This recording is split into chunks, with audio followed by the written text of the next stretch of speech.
In a recent video I was going over pitching notes. I was going over trying to work out intervals. And one of the challenges with that is trying to recognize those intervals from any other note. It's helpful to know where certain notes sit in relation to one another.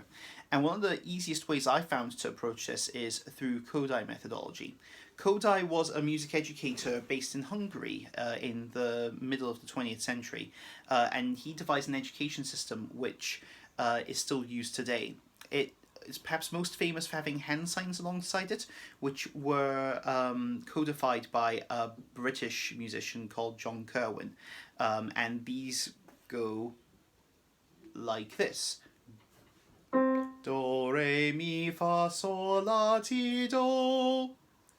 Do, re, mi, fa, sol, la, ti, do. And you see that it goes higher and lower depending on where I am in the scale. Now you could go even higher than that. Do, do, do, do, do, do. Whatever you happen to choose there. So, as musicians, it's nice to kind of start to think of different aspects of that scale. You can try that scale slowly to begin it. Do, re, mi, fa, sol, la, ti, do. And practice singing with the hand signs as well. Then in the other way. Do, ti, la, sol, fa, mi, re, do. But that's probably only really useful if you're just trying to go through a scale.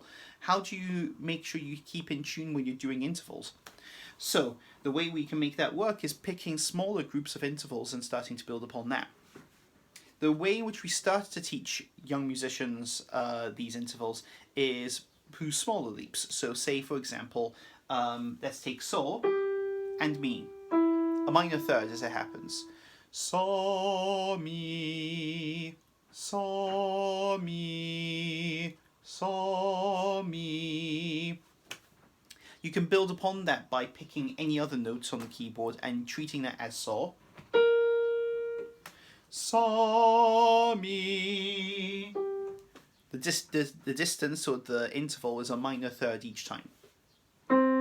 Sol, Mi. Sol, Mi. Sol, Mi. You can then also experiment by picking a different note and treating that as Mi rather than Sol. Mi, Sol, Mi, Sol. Mi, Sol, Mi, Sol, Mi. My first one was sharp, please excuse me. Once you've experimented with that for a while, you can start to add one more note. And in this instance, we'll go for Sol, La, Mi, Sol, La, Mi, Sol, La, Mi. Then you can pick different notes to practice that on.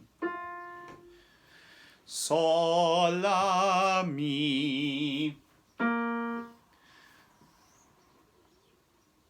Let's try this one. Sol, La, Mi. Experiment with different sols, las and mis to your heart's content. The more you can practice that and become familiar with that, the easier it is to identify that figure or variations on that figure in your sheet music. Therefore, it makes it easier for you to just sing it as soon as it appears. Good luck.